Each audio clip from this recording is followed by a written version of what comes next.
Ya, bismillahirrahmanirrahim. Assalamualaikum warahmatullahi wabarakatuh. Ketemu lagi sama saya Tommy ya. Setelah beberapa hari yang lalu kita belum lagi mengupload ya dalam beberapa hari terakhir ini tentang Mapai Kota lagi. Mapai Kota tentang jalan-jalan yang eh, punya nilai sejarah atau asal nama jalan di Kota Bandung. Sebelumnya kita sudah membahas tentang Babakan Siliwangi, dan untuk malam ini kenapa saya nggak turun ke jalan karena memang situasinya cuacanya nggak mendukung ya, hujan, kemudian juga ya situasi di Indonesia ininya malam ini saya nggak ke jalan seperti halnya waktu terakhir ke Babakan Siliwangi. Jadi untuk edisi kali ini kita akan cerita tentang asal muasal kenapa ada jalan Kopo atau siapa yang menamakan jalan itu sebagai jalan Kopo. Sebelum mulai kita simak dulu seperti biasa bumper, oke? Okay?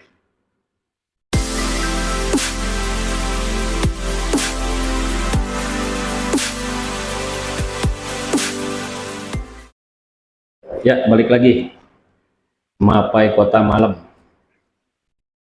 Edisi jalan-jalan atau asal muasal jalan. Nah, untuk malam ini kita tadi seperti sudah saya ceritain, sudah saya buka dengan rencana malam ini kita akan membahas tentang Jalan Kopo atau kapan Jalan Kopo ini dinamai, siapa yang menamai atau sejarah yang menyertainya seperti apa. Saya mencoba merangkum dari beberapa sumber ya, dari beberapa referensi, dan satu di antaranya saya ambil dari situs resminya Radio PRFM, web resminya Radio PRFM, dari mapaibandung.com, yang juga itu diambil dari situs atau laman resmi yang di-upload oleh popo.desa.id. Nah, ini ada beberapa versi tentang awal mula adanya Jalan Kopo atau mengapa dinamakan Jalan Kopo itu. Jadi untuk yang pertama barangkali berdasarkan sumber dari kopo.desa.id yang juga disadur atau dilansir juga di laman mapaibandung.com itu,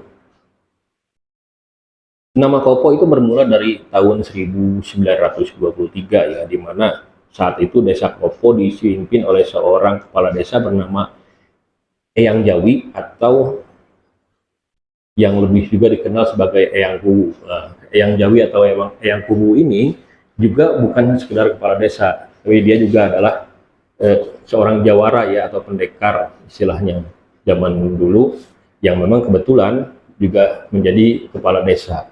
Nah, diceritakan di dalam situs tersebut, termasuk diantaranya di mapaibandung.com itu,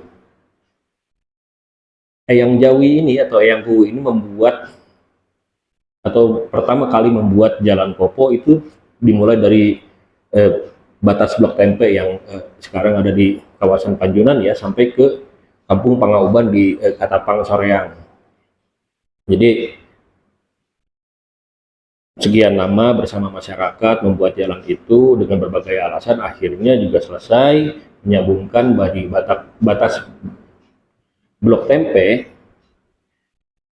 sampai ke Katapang Soreang. Untuk diketahui juga bahwa Eyang Jawi itu tinggalnya di daerah Kampung Muara lah ya, atau mungkin kantornya di kawasan Kampung Muara. Jadi karena peristiwa itu atau yang diceritakan seperti itu, maka kemudian untuk menghormati hasil kerja keras Eyang Jawi atau Eyang Kuwu bersama masyarakat pada saat itu, akhirnya nama jalan tersebut diberi nama Jalan Kopo, yang kebetulan memang di tempat tinggal Eyang Jawi atau Eyang Kuwu ini dan umumnya di wilayah Kopo pada saat itu banyak ditumbuhi atau ditanami pohon jambu ya, pohon jambu jenis ya di istilahnya jambu kopo lah. Nah, itu saya nama latinnya lupa, tapi nanti saya cantumkan juga. Nah, jadi itu versi pertama atau yang kerap kali diceritakan oleh beberapa sumber gitu ya, dan ini juga menjadi salah satu referensi yang digunakan oleh masyarakat Kopo dan sekitarnya tentang sejarah atau asal usul Jalan Kopo itu sendiri. Nah, kemudian sejarah yang kedua atau riwayat yang kedua yang menyebutkan bahwa sebetulnya bukan bukan berarti yang jauh yang buat ya, tapi karena jalan tersebut dulu gitu ya, menjadi salah satu akses untuk menuju ke kediaman Eyang Jawi atau Eyang Kopo di Lembur Kopo ya. Jadi untuk mengarah ke sana itu harus melalui jalan itu gitu, akses jalan itu. Jadi dengan alasan itu pula akhirnya mungkin untuk memudahkan masyarakat pada saat itu mengingat atau memberikan nama ketika mereka akan berkunjung ke rumah tinggal atau kediamannya Eyang Jawi atau Eyang Hu ini, akhirnya jalan atau akses jalan yang menuju ke sana ke rumah Eyang Hu atau Eyang Jawi itu diberi nama Jalan Kopo. Nah itu riwayat kedua atau cerita kedua, karena memang juga ini banyak versi ya. Setidaknya saya mencatat yang akan saya ceritakan ada 3 versi, tapi pada intinya semuanya merupakan sejarah atau asal muasal mengapa jalan tersebut dinamai Jalan Kopo. Nah terus ada lagi yang cerita atau versi lainnya yang menceritakan bahwa sebetulnya pada tahun yang sama ya 1923 itu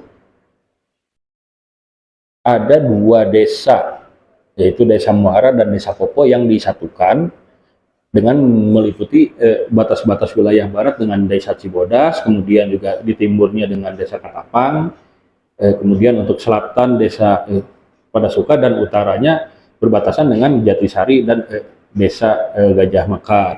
Nah ini 2 desa yang digabungkan tersebut akhirnya diberi nama Desa Kopo, dengan pusat pemerintahan atau pusat kantor desanya itu berada di Kampung Kopo. Nah itu Desa Kopo Peleburan ini pada saat itu dipimpin oleh seorang kepala desa atau kepala desa pertamanya, yaitu Muhammad Ishak ya, atau dikenal dengan nama Apa Pabrik. Jadi ini agak sedikit menceritakan lagi ya bahwa Desa Kopo, jadi nama Jalan Kopo itu berasal dari versi lainnya itu adalah tadi hasil peleburan 2 desa, 2 desa menjadi 1 desa yang akhirnya diberi nama Desa Kopo. Nah Desa Kopo ini memang dipimpin oleh seorang kepala desa bernama Muhammad Ishak yang juga dikenal dengan sebutan Apa Pabrik lah. Kenapa demikian? Karena memang Muhammad Ishak atau kepala Desa Kopo pada saat itu menjadi satu di antara 2 pemilik penggilingan padi pertama di Jawa Barat. Jadi pada tahun itu hanya 2 pabrik penggilingan padi atau mungkin helerani ya kalau kita nyebutnya di Jawa Barat itu.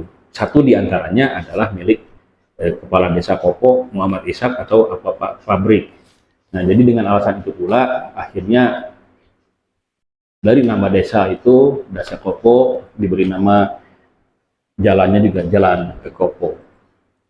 Nah itu cerita tentang asal muasal Desa Kopo. Ini semua pun dari 3 versi tadi sebetulnya menurut saya, karena memang beberapa referensi membenarkan gitu ya, dan semuanya sebetulnya menurut saya bisa saja terjadi, itu tidak ada yang benar, tidak ada yang salah, tapi ketiganya mungkin saja memang berbarengan atau di saat yang sama memang itu menjadi bagian dari proses penamaan Jalan Kopo itu sendiri. Nah kalau sekarang kan kita kenal ke Jalan Kopo itu atau yang dikenal dengan karena sudah diganti ya namanya Jalan Wahid Hasyim, itu merupakan jalan yang vital ya, penghubung antara Kabupaten Bandung dengan Kota Bandung, antara Soreang menuju ke Kota Bandung, pusat pemerintahan Provinsi Jawa Barat juga. Dan sebelum ada Pasir Koja sebelum ada jalan tol Soroja ya, Jalan Kopo inilah menjadi satu di antara beberapa jalan atau jalan utama yang menghubungkan Kota Bandung di wilayah utara gitu ya, menuju ke arah selatan seperti Soreang, Ciwidey ataupun Pangalengan, kemudian juga akhirnya ke pesisir selatan begitu. Nah, ini salah satunya dengan tipikal jalan yang ya untuk saat ini mungkin banyak yang sudah mengerti ya bagaimana situasi Jalan Kopo atau Jalan Wahid Hasim ini. Jadi begitu pentingnya Jalan Kopo, mulai dari sejarah penamaannya, bagaimana dulu pendahulu-pendahulu atau warga Kopo sendiri termasuk diantaranya kepala desanya membangun akses jalan untuk masyarakatnya, sampai dengan istilah Kopo ini diambil dari semacam pohon jambu ya, jenis jambu kopo. Itu semua melekat dalam satu kesatuan tentang sejarah Jalan Kopo. Sekarang seperti apa? Ya, tahu sendirilah. Orang-orang Kopo barangkali sudah tahu bagaimana Jalan Kopo saat ini kondisinya, macet barangkali, kemudian juga sesekali hujan deras seperti saat ini mungkin banjir gitu ya, tapi pemerintah Kabupaten Bandung tetap berusaha untuk, bukan hanya Kabupaten Bandung, bahkan karena Jalan Kopo ini ada di dua wilayah administrasi ya, Kota Bandung maupun Kabupaten Bandung, akhirnya ya bahu-membahu bagaimana supaya jalan ini nanti akhirnya lebih nyaman gitu. Oke, sementara itu mungkin yang bisa diceritakan tentang sejarah Jalan Kopo, singkat, jelas. Kalau memang ada kekurangan, mohon maaf karena keterbatasan saya mendapatkan referensi atau literasi ya. Kalau misalnya ada yang lebih paham tentang asal muasal Jalan Kopo juga mungkin bisa ditambahkan di kolom-kolom komentar ini. Oke, thank you. Assalamualaikum warahmatullahi wabarakatuh.